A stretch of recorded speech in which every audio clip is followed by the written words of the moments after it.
Welcome and good morning. This is the REI Rocks Review, and do not adjust your television sets because who watches internet streams on TV? I do sometimes because it's a smart TV. I'll go into YouTube and I'll watch something.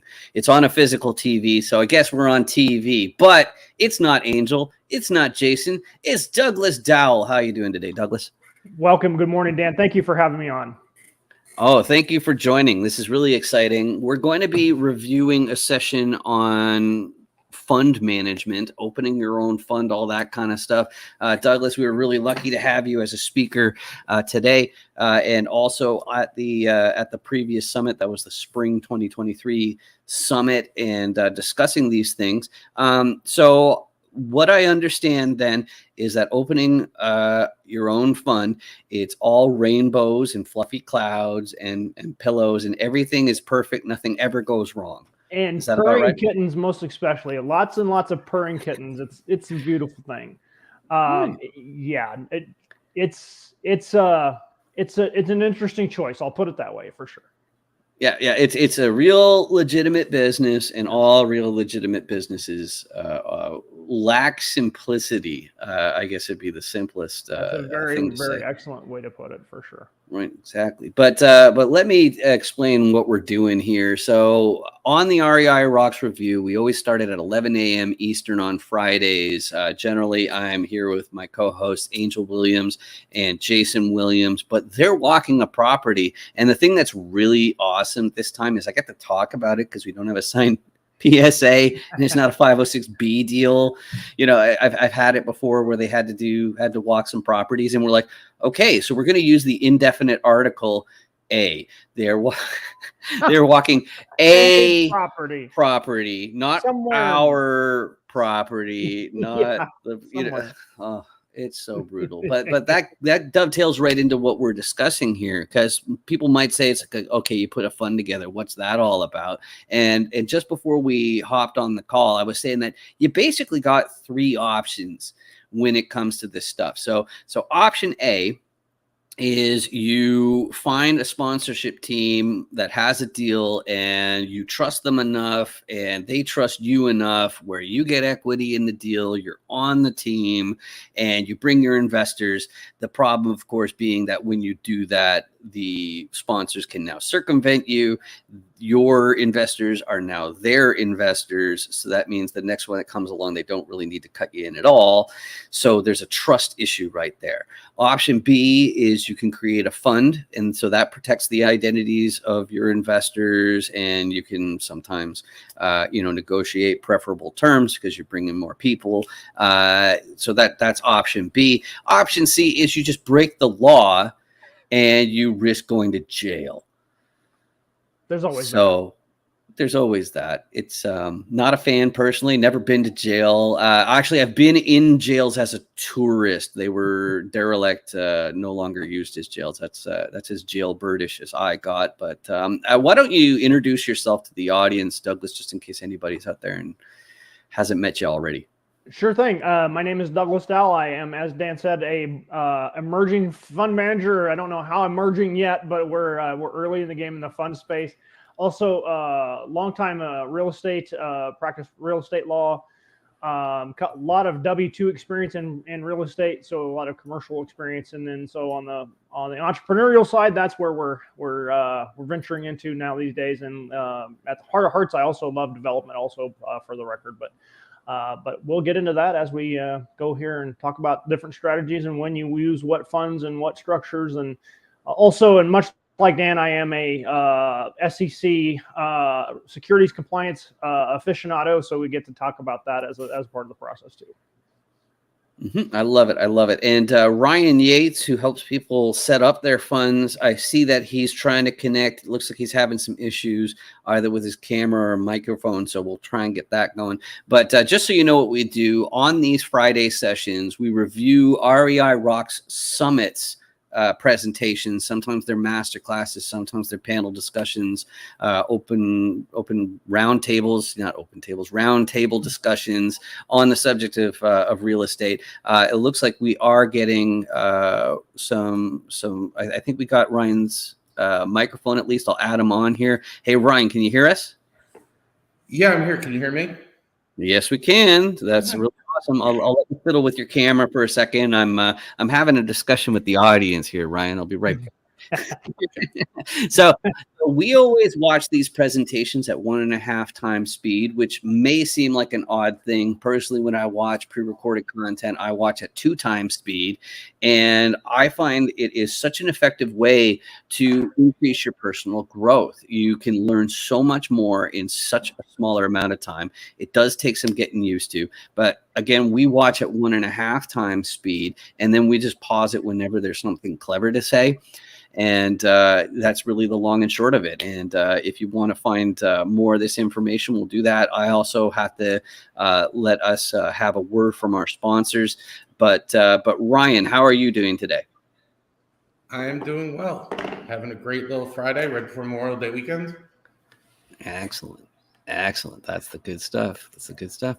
Okay, cool. So I'm going to add the screen share here, and so you can see Melanie with her with this freeze frame or eyes closed here.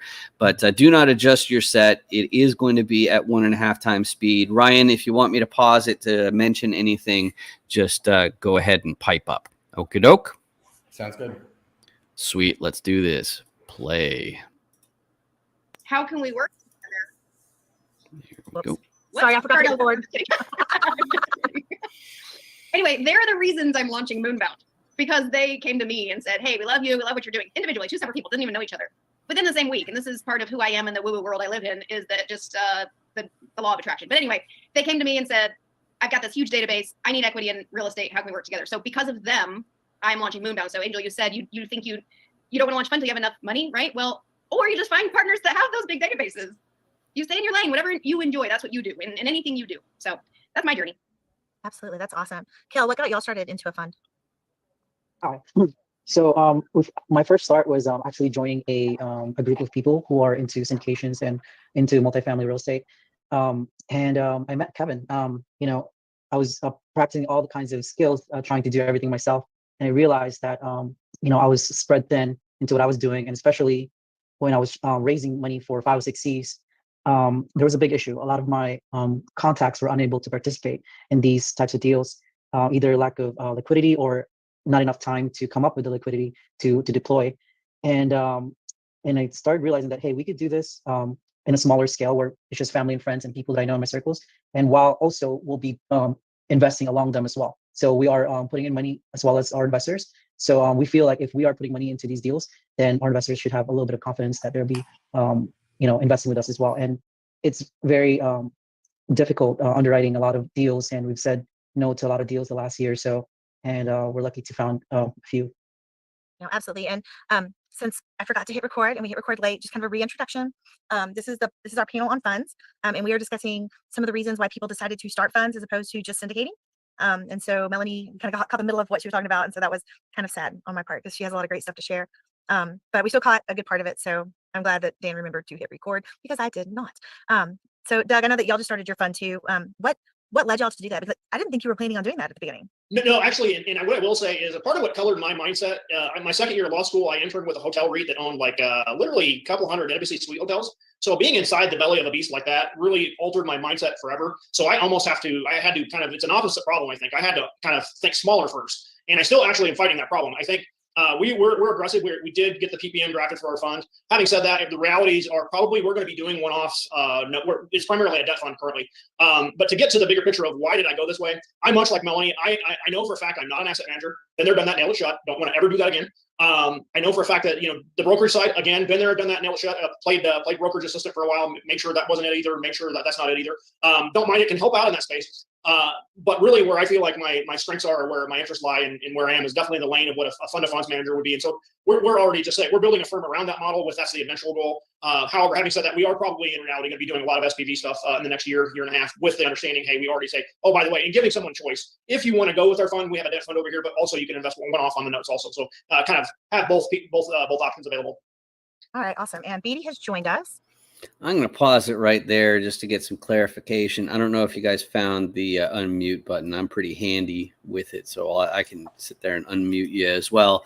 But we already mentioned the legality of how, if you want to be raising capital, you're kind of stuck in there no matter what. But maybe a good question to answer would be the difference between a debt fund and an equity fund.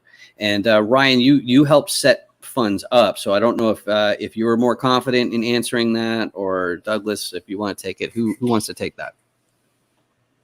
Well, I work with Ryan, and I'd say Ryan is beyond awesome at explaining the differences. So, well, thank you, Doug. I mean, the major difference is in a debt fund, you're basically receiving your payment on a predetermined basis for a set amount, where when you're dealing more on an income basis in the other fund, where you're going to end up taking part in the upside. I mean, there's fees on both sides of it. One is a little more riskier than the other, and it depends on how the structures are. But if you like those small little coupon payments or monthly, quarterly, or anything like that, you have the debt option.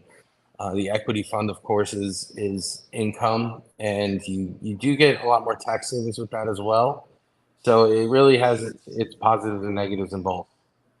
And so just to be clear, because I think that there's two different parties involved, right? There's the lender themselves, and then there are people who invest in the debt fund or the equity fund, and I guess there's the third one, which is people who get loans. So just to be clear, you're saying that an investor who invests in a debt fund or an equity fund would have those benefits that you just mentioned, right?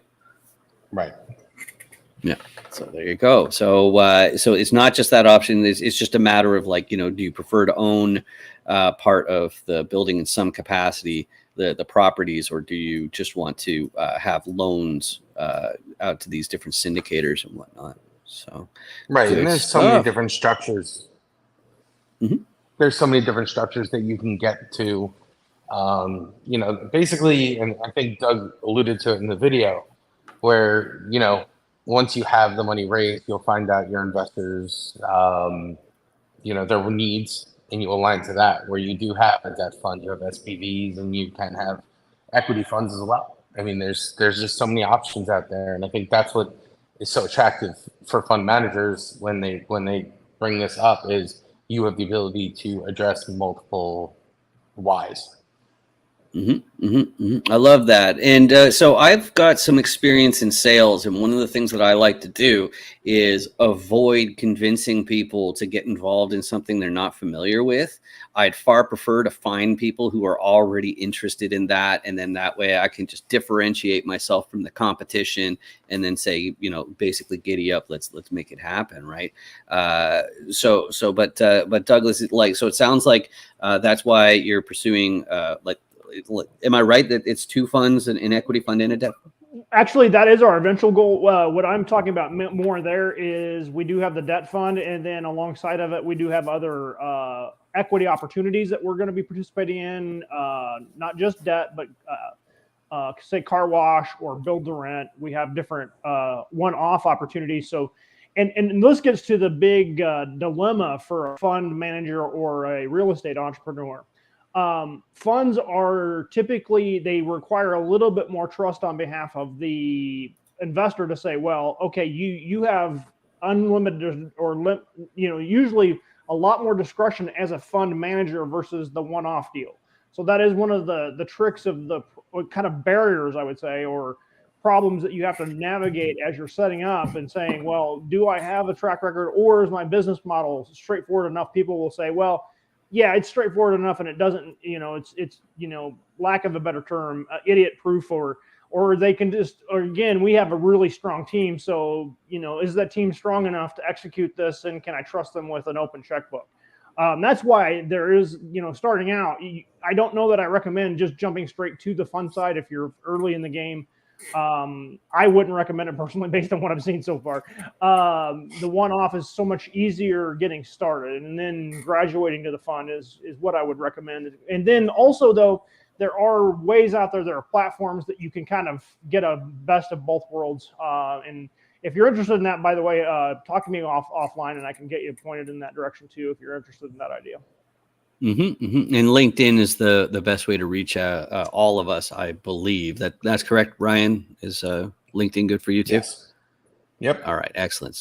So that's what we'll do. Right on. So this is the REI Rocks review. I need to take 1 minute to acknowledge our sponsors, because that's how we keep the lights on. It's how we keep our families fed and all that kind of stuff. And I think you'll be really interested to hear what Angel has to say. Here we go. Hey guys, it's Angel, and we are super excited to announce our newest gold sponsors, Sponsor Cloud. If you're wondering what Sponsor Cloud is the one-stop shop for sponsors to automate, to delegate, to execute every aspect of their syndication projects, from affordable PPM generation to investor relationship management to fund administration and compliance, exclusive capital raising networking events. Plus, for the REI Rocks community, they're going to offer free migration and customer success services when switching from another provider. That's like a $2,000 value. So contact Sponsor Cloud, contact them today, and see how much time and money you can save. You can visit them at sponsorcloud.io/contact, and make sure you let them know that you're part of the REI Rocks community, because these sponsors are the reason why we are able to continue offering affordable and low cost, no cost education, summits, information, knowledge, experiences, all of the things that we're able to find and bring to y'all. It happens because we have sponsors like Sponsor Cloud. So check them out, see how they can help you out. And Sponsor Cloud, thank you.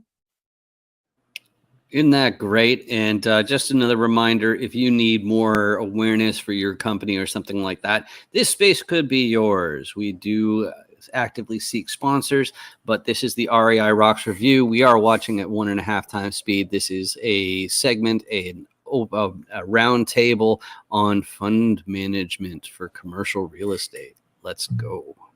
But he's going to have to turn his camera on long enough for me to get him into the spotlight. There he is. All right, let me get you in the spotlight, and then you can turn it off once you're here. All right, so BD is also, he has a fund.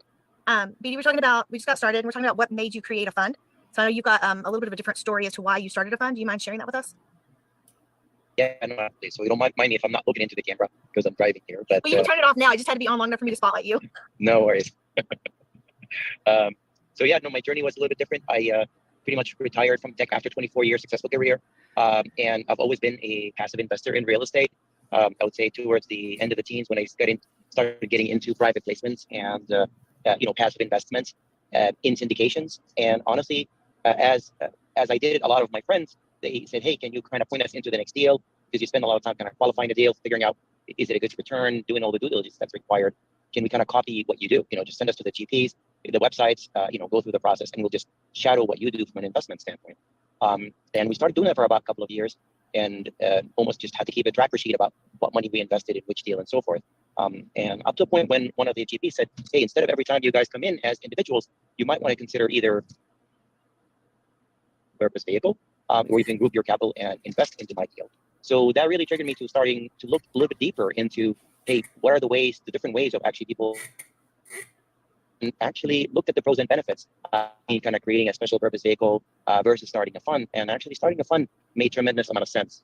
For us, what we're looking for is to deploy capital, being able to have an independent login for each one of the investors to really look and track how their assets are doing, look at their cash flow, look at the upside, minimize the headache of all the key ones. When invested in 1 or 2 deals, it's fairly easy. But I think that's a good point to pause, because one thing I neglected to mention in my 3 different scenarios, I neglected to mention you could go out and get a license to sell securities as an option. And the issue I've run into for that is that if you do get your license, you're going to have to put your shingle under another brokerage, under their sign. And the problem with that is they're going to be telling you which securities you can sell and you can't sell. And the ones that you're allowed to sell they come from a place that may rhyme with Wall Street. So I think that's another thing too. But you guys, I imagine you know more about that. Do you know anything as far as like why some fund managers decide to skip the licensing route, or is there any comments you can say about that, guys? I mean, from my perspective, and I've had the background in hedge funds, private equity, and real estate, it's cumbersome. And the ability, and the fact is, and I mean, not to go anti-government, but they gave us this option to be able to run money at a certain level without going through the registration process. So, I mean, of course, you know, if you want to trade futures, you have to register with the CFTC, and there's other, you know, there's other focuses that you will have to, you know, adhere to. But real estate doesn't have that, which is probably why most of the people think it's kind of easier to set up. But I think it all comes down to the pools of capital. And if you have this pool and you're fine, you can go with it. But if you have $50 to $100 million sitting on the sidelines, that's when you register because you need to, and there's no way around it. You know, the registered investment advisor route is probably the easiest way, and especially if you're an independent, because then you can self-direct wherever you want.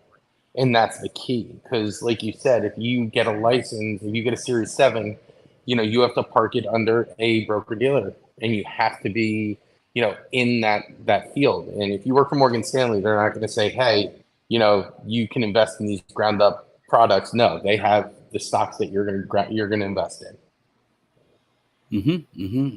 And yeah, go ahead, Douglas. Dan, I was just going to quote Tracer of the Sierra Madre badges. We don't need no stinking badges. Yeah, that's exactly how I came down on this as well. I think Ryan's right. Eventually, you grow to an extent where you got to do it.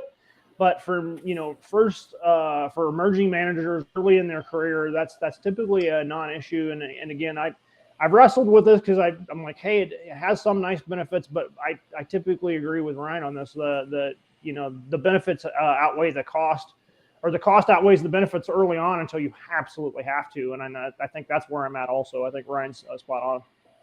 And of course, you became an attorney back many moons ago, so it's not like you're like, oh, licenses, you know, I hate them. It's like, yeah, not exactly. So not exactly, yeah. Not exactly, yeah. But in this particular case, I think it's unnecessary early in the game. And, you know, again, that it's great when you get there. It does have some benefits. It's not, you know, bereft of any added benefit. But overall, early in the game, I think it's an unnecessary step. And all three of us, you know, we have, you know, like an introverted streak in us. We're not the most introverted people out there. You know, Jason Williams is you know, he's super duper introverted. He's doing a great job of coming out of his shell. But I think that people need to understand that opening a fund or getting a license, you know, any of those sorts of things, it's no substitute for networking. This business, it's knowing a gazillion people. It's the only pathway to success, and you cannot, you know, there's no shortcut for it. You guys would agree with that? 100%. I mean, that's where, you know, that's how apparently, you know, if you want to start a fund, you know, you need to have capital. You can't just start it with nothing. And I get calls all the time from my consulting firm where people call up and like, okay, great, I have this idea. I can trade, I can do this. And I'm like, well, how much capital do you have? And they're like, zero. I'm like, well, you really don't, you have an idea. And I think this goes back to even what Doug said before about the trials and tribulations he's facing now is, you know, you need a track record of some sort to have that. And I mean, Doug is a stand-up guy. I've known him for a while now. Like, I trust him 100%, and that's what he built, and that's how you get people in. And that's, you know, that's all you can do is build that almost like social track record. And then he starts posting deals, and well, of course, you know, all through the correct channels.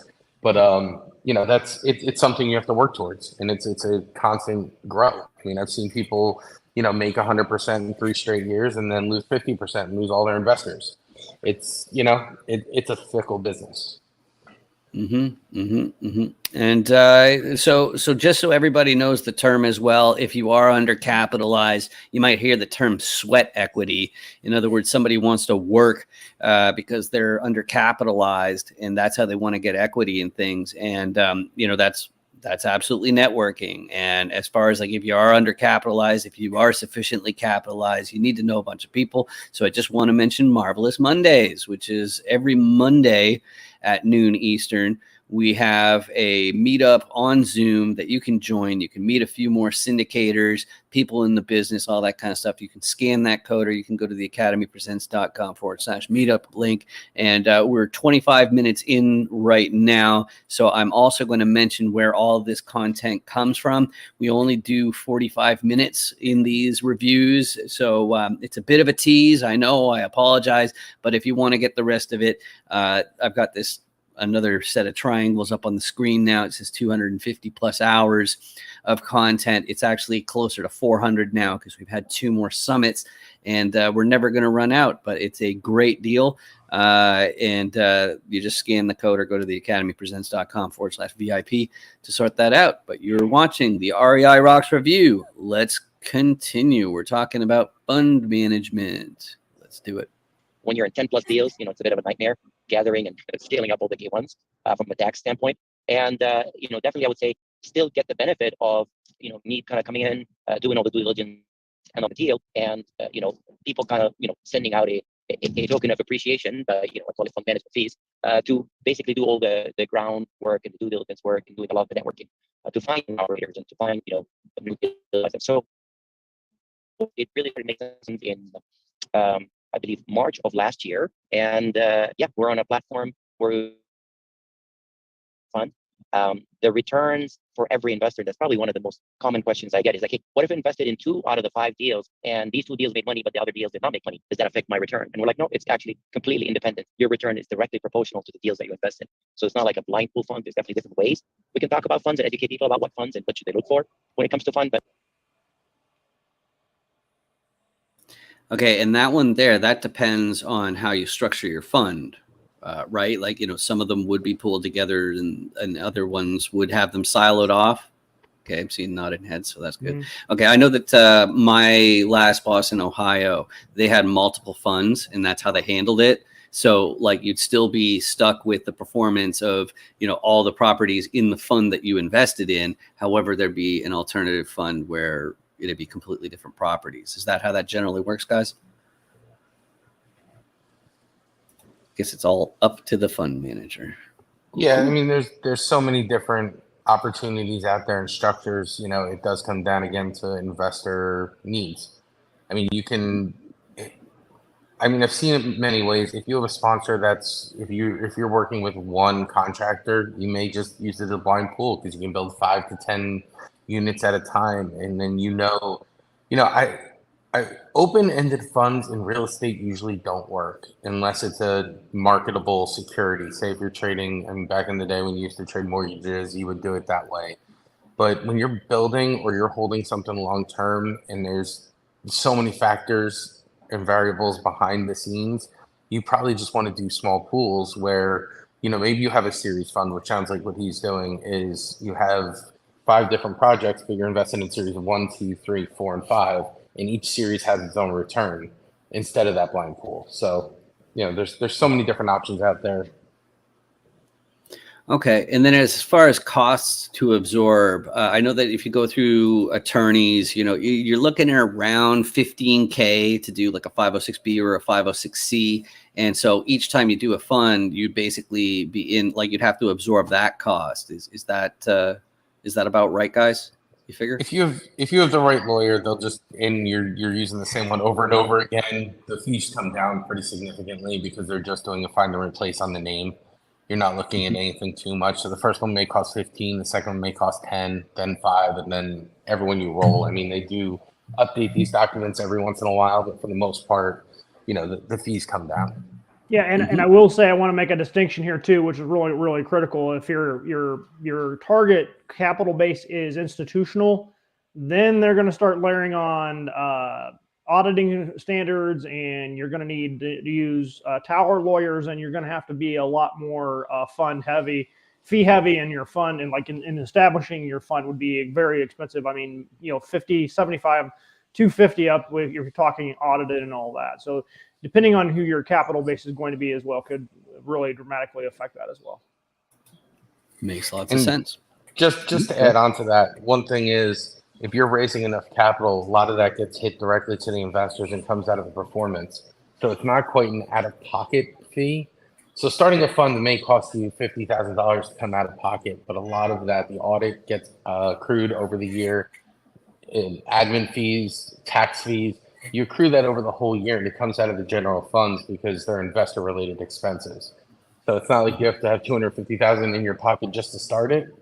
And that's another reason why reviewing the documents can make sure that you can, charge these fees. I've seen all different sorts of documents. I've even seen one where travel and research can be taken out of the funds.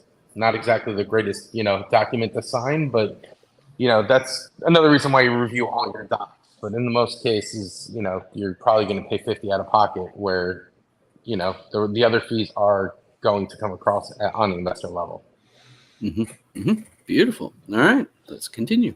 But how we structure things is like the investors' returns are directly proportional to the specific deals on a pro rata share that they invested in. So that was kind of the journey that we took on the fund side, and it's definitely been a great journey. Awesome. Thank you so much.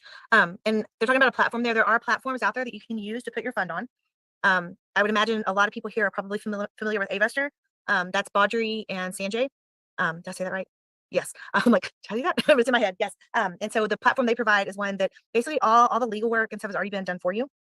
So you come in and like what Melanie was saying, you don't have to have like all these PPMs. You don't have to have all these different pieces. Like it's all kind of done for you in the package. So I don't know, Melanie, do you want to talk a little bit about the platform or no? Or I mean, I'm happy to. So you pay like an onboarding fee to Avestor. You pay a flat fee for the legal work. You do have, it's not just done for you because you may structure it different than the guy to your left, right? BD structures his different than I do and whatever. So it's not just rubber stamped, right? You are creating a real PPM, a real subscription agreement, and a real operating agreement. And yeah, that's that. But once you're in and you're on the platform, then the software that they provide does a certain thing. But there's other platforms. Cashflow Portal is up and coming in the space. I think InvestNext to an extent does something. And then an alternative to funds, if you're doing crowdfunding or friend funding, we'll call it TribeVest. Those guys, I met them at Best Ever. That's something I'll look into. It's not a fund, but it's more like an investment club. So that's a way. The thing I want to say here about funds, about Avestor, I've been doing this for a bit, right? I've done the SPV, I have Freestyle Fund, and funds are a big commitment. I feel like there's this wildfire if everybody wants to start a fund and they make it easy because you can, basically rubber stamp to create a fund, right? But it's a commitment of 5 to 10 plus years. And I think people are like, oh, I'm going to try this fun thing. They get in and then they're like, I don't like this, or I'm not making money. I structured this wrong. I'm not getting paid. Oh, the deal's not going so well. There's nothing on the back end for me. Why am I motivated to keep working for the next 5 to 10 years in a fund? I feel like there's this wildfire right now. People are going to get in and it's going to trickle out because people are not going to do it professionally. That's my opinion because I'm seeing Avestor has 70 funds on their platform now. And I want everybody to succeed. I want everybody to do well at what they set out to do. But I also know there's going to be a very high failure rate. Why? Because in my 2 funds, I have partners, and I already have partners in both of them that are like, hey, this isn't for me. Hey, I have to dip out personal stuff, have a job, have a family, have what? Excuse. And I'm like, you have a fiduciary duty, actually. So I want to warn people about funds. It's, syndication, same thing, really. When you buy an apartment, you need to see the thing through. It's the same, but funds, I feel like are people like it's still not, people don't grasp what they're doing. I feel like everyone's just trying it on for size, and it's dangerous to do that. I really feel that. So I feel like I have to put that out there to everybody. In fact, I don't know, for whoever listened to our conversation, I wasn't trying to encourage anybody to launch a fund. I'm really not. Like, you need to be all in. It's a career choice. It's not a side gig. It's not a let me try this. It's not a hey, imposter syndrome, but everybody's doing it. Let me. I think there's going to be, just like we're seeing right now, the banking crisis, deals not going well, capital calls happening. Why? Because everyone can go buy a program and buy an apartment. It's very easy to buy an apartment. It's very easy to launch a fund. It is not easy to maintain and do a good job. I don't think. No, absolutely. No, I think you're spot on. Angela, I want to echo a little bit actually what Melanie said, and I totally agree that there's definitely a fiduciary responsibility and workload expected there with a fund. And this is not something that you do as a side thing. It becomes a full-time thing. And for me, where it made sense to structure a fund is I was a full-time investor in real estate. I already retired from my full-time job, and my goal was to constantly continue to invest into syndication. Where it really made sense to structure a fund versus create kind of what TribeVest does, which is SPVs, is really the amount of paperwork and that's needed if you want to do 5 or 6 or 7 or 10 deals a year. it's a lot easier to do it under a fund umbrella, from a paperwork standpoint, than to do it under, an SPV, or, hey, I'm going to set up an LLC for every deal. So again, yeah, I definitely caution. This is not, even though the barrier of starting a fund has become easier, the workload associated with having a fund is not any easier. It's all going to be a function of what you're really going to get out of it. If you're planning to invest in or raise capital for 2 or 3 deals a year, that's just money across. It's not worth it to start a fund. So that's really where, again, I also caution. There is definitely workload. Yeah, no, definitely. You're a full-time investor, it would make sense. Cool. Angel, I just want to say you were there, and a lot of people were there at Best Ever, just 2 weeks ago. And there were two themes that I took away. The first one was hashtag survive till 2025, right? All the deals that are current now just need to survive till 2025, and we should be okay, right? It's for a lot of deals, it's just don't lose your asset and stay in the game. The other underlying theme, and these are underlying, right? This was not hashtag official. This is Melanie's takeaway. The other thing that was being whispered around is, hey, take a look around. A lot of these people won't be here next year. So that's syndication, right? And now I'm saying in the fund world, take a look around, because this is fiery time. Lots of funds launching, lots of people get into this, and that's great. I wish everybody well. But in a year, 2 years, 3 years from now, when people are tired, they kind of like change their mind, life happens. I think we're going to see the same cycle that we're seeing right now with some syndications of the just survive mode. I really feel that way. No, I hear you. Kel, I'm going to ask you, like, how are you feeling right now? Are you like just trying to survive to 25, or do you feel strong with your choice to get into the fund, or where are you feeling? Basically, I have a fiduciary duty to my family as well. I am a trustee. So unless I don't care about my family, then I will stop doing this business. So this is very heavily, ingrained in me, what I'm doing, because basically my family is retired now. I'm in charge of their assets and putting it into these investment vehicles. And my business here is just, a way to increase their portfolio without, just putting in a few deals and then, maybe keeping it all cash flow. Now with this fund, we can invest in 20 different types of deals. And all of my friends, and my circles are able to participate as well as myself, because I do participate in all my deals. But to Melanie's point, this is probably one of the worst times to start a fund. Cash is kind of low, and a lot of people got too risky the last couple of years. But there's a lot of learning. So this is all from, was it March, a couple months ago? And yeah, things are not exactly rosy, but like I do think that right now at the end of May, coming into June, I think that we have to be a little bit more optimistic than, what's being conveyed here. Yeah, there are plenty of deals out there that they didn't get the rate cap. They had bridge loans. So, that means it's only 2-3 years long, and those 2-3 years are coming up. And that means the loan for their business. So this, buying this apartment complex, it costs millions of dollars, and the loan themselves can be tens of thousands of dollars per month. They'll double or triple once they end up getting a new loan.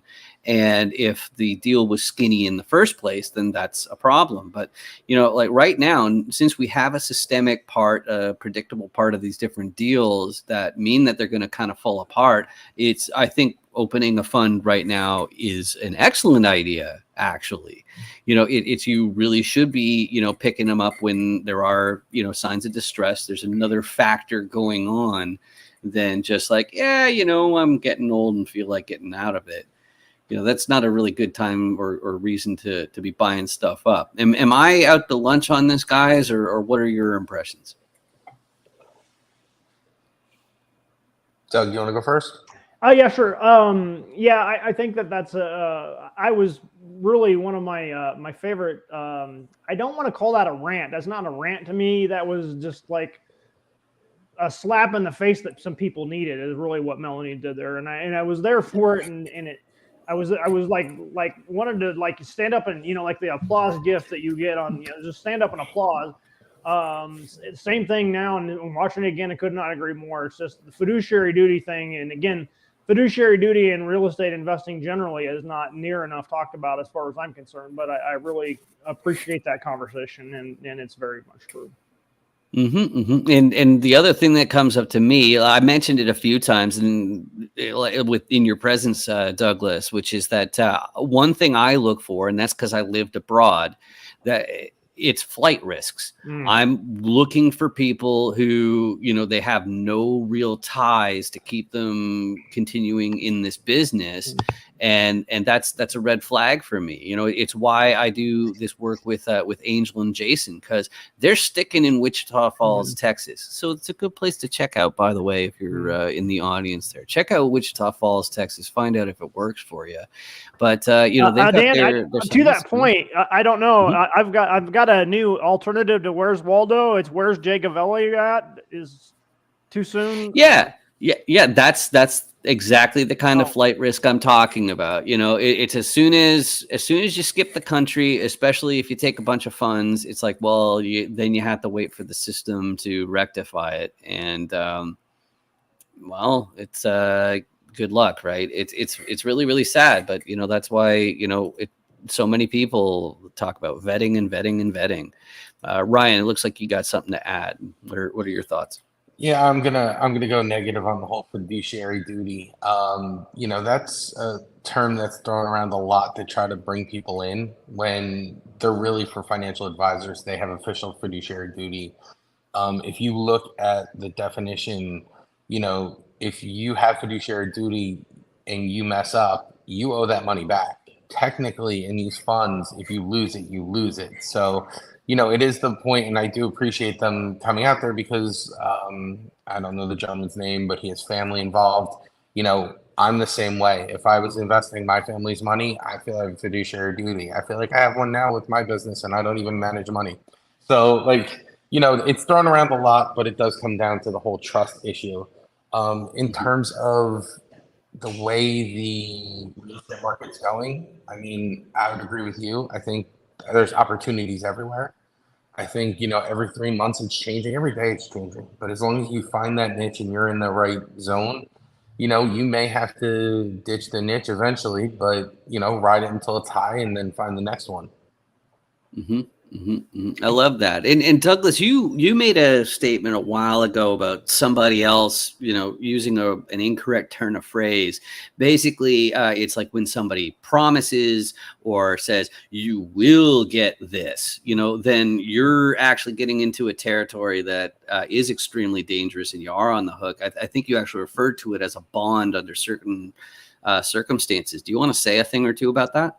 Yeah, I don't know if that's too relevant to what we're talking about here, but detrimental reliance, that type of analysis in terms of contracts. I mean, you know, what you say can generate contractual obligations. So if people move in response to what you say, there's a theory in contract that says, well, detrimental reliance. I changed because you said something. I changed as a result. Boom, we have a contractual duty to each other.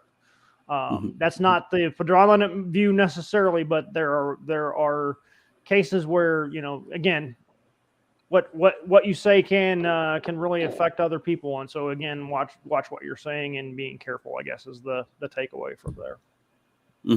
Right, and so the proper thing to say is like, these are the projections, these are the factors that we expect will come to be, but of course, you know, if reality decides to choose otherwise, then it's like, we're going to do everything we can to make it right, and that's about all we can do. That's right. So good stuff. And all right, go ahead, Ryan. Just one more thing, and I would like to say, when they said fund management isn't for everyone, I agree 100%. You know, that's what LPs are for. I mean, the downfall is you might not be an accredited investor or be able to get into those deals, but it gives you something to shoot for, because it is true. You know, one day, it's almost like when you buy a kitten or a puppy. Now, trust me, I have 4 cats and 2 dogs.